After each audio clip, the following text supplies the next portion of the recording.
Hello everyone, it's Al with the Home Investors Team, broker with RE/MAX, and the stats for the month of June 2020 are out. I'm going to go over them real quickly with you guys, and then I'm also going to compare the stats within the month of June, just compare the first half to the second half, and then just a few comments as to what's happening in the market. So let's start with actually comparing the stats within the month of June. I noticed that in the second half of the month of June, the second 2 weeks, the number of transactions went up by 51% in the 416. So that's a pretty big jump within the month itself. In the in York region, the numbers went up by 49%. So there's about a 50% increase in the number of transactions within the month. So the second half over the first half.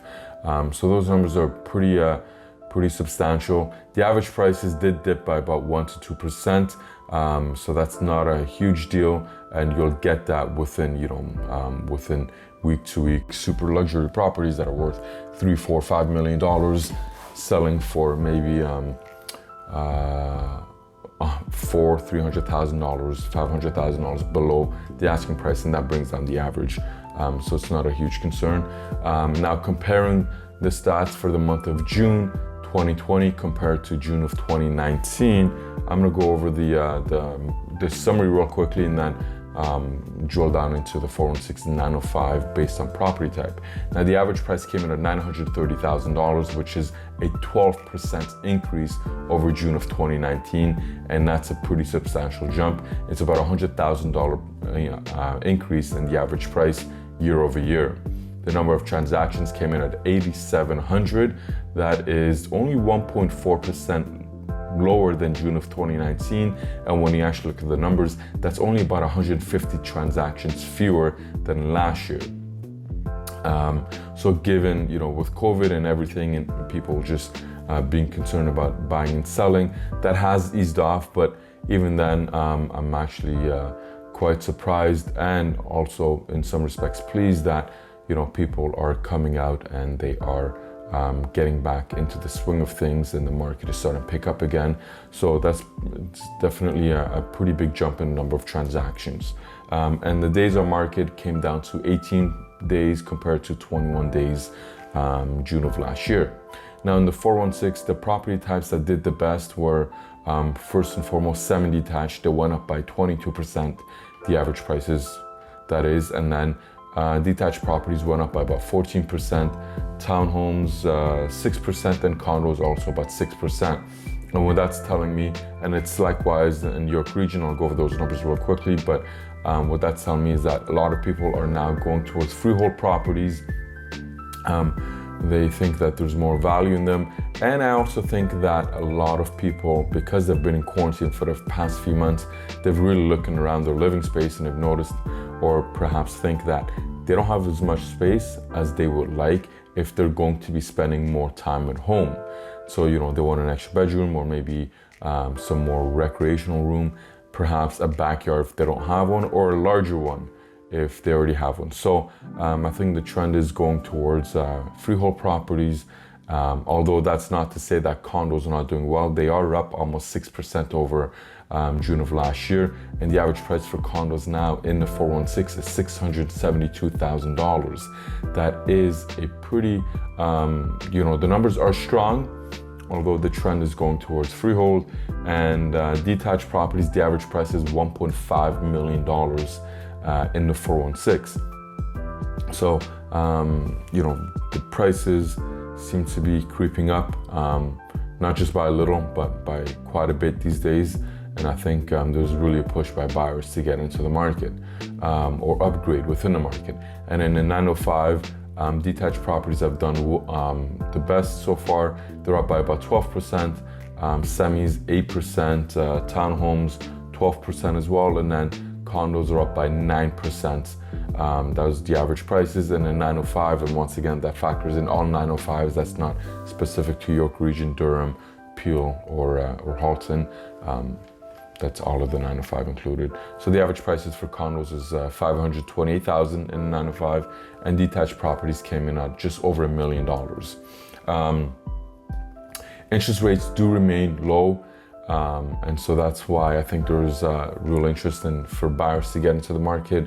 And just the reason why, just my thoughts as to why there's so many transactions and the prices are going up is twofold. I think one has to do with the fact that there's always pent-up demand. A lot of people have been putting their home ownership dreams or plans on hold because they have been told to stay home, stay in quarantine, and now all of that pent-up demand is coming to the market. People are obviously a lot more comfortable going out looking at properties, and you know, agents have been very accommodating, and they've put in their best practices to do it in a safe manner.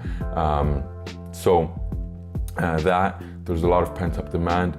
Despite COVID, buyers are getting out there, and sellers are definitely getting pretty good prices on the properties. I think if COVID had not happened, the numbers would actually be higher. I think the average prices would be higher, and the number of transactions would be higher than last year as well. However, given the current situation, the numbers are actually pretty strong, and it shows that the market is quite healthy and that everything was just literally put on hold until it was safe to get back into the market.